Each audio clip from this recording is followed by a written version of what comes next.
Does anyone remember the late great William Proxmire and his Golden Fleece Awards? It sort of studied federal waste and excess, and it was a favorite every year. Now a whole bunch of other senators are into the same thing, and that's because it keeps going on. And these federal fumbles and the amount of waste you see, well, it could fill a book. And Chad Pergram has read it many, many times, year in and year out.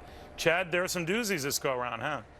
Yeah, and I have this book right here. This is the book that was put out today by James Lankford. He's the Republican senator from Oklahoma. You mentioned William Proxmire. Lankford kind of inherited this mantle from his predecessor, Tom Coburn, the Republican senator from Oklahoma, who used to put out reports like this. There are three programs in particular that I want to tick through here. First is for trucker weight loss, $2.6 million to get truckers to lose weight. The third one is on studying the dating habits of seniors, kind of a federal Match.com or eHarmony there. They spent $375,000 on that program, Neil. And finally, we have a Pentagon study that looks at the gnatcatcher. Now, this is a small blue-gray bird. They spent $283,000 at the Defense Department, and a lot of people want to know, what does a blue-gray bird have to do with protecting the country, defense spending? I want to point out just how small some of this spending is. We're $19.1 trillion in debt right now. That's about the debt limit.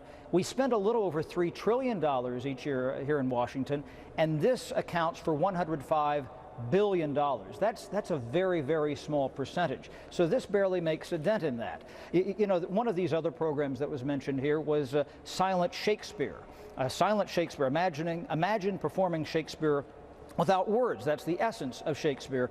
And I guess if you're Senator Lankford from Oklahoma, the question is whether that program is to be or not to be, Neil. I knew it. I knew it when you did the shake. I had a feeling. But you know, in all seriousness, one of the things I find with these relatively paltry sums, in the scheme of things, you're right, is that they're like a gateway drug. They're the means by which you approve and get support for other bigger pieces of legislation, omnibus and otherwise, that just makes a mockery of our budget process. What do you think?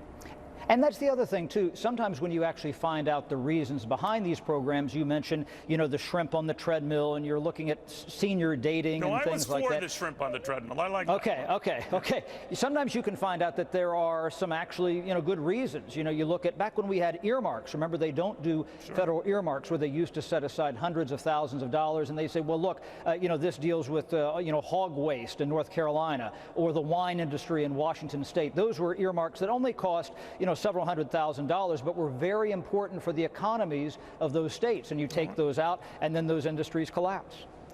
All right, buddy, you have about a couple hundred truckers waiting outside for you, so let me know how that goes. Okay. Chad Pergram, thank you very, very much. In the meantime, well, we're talking about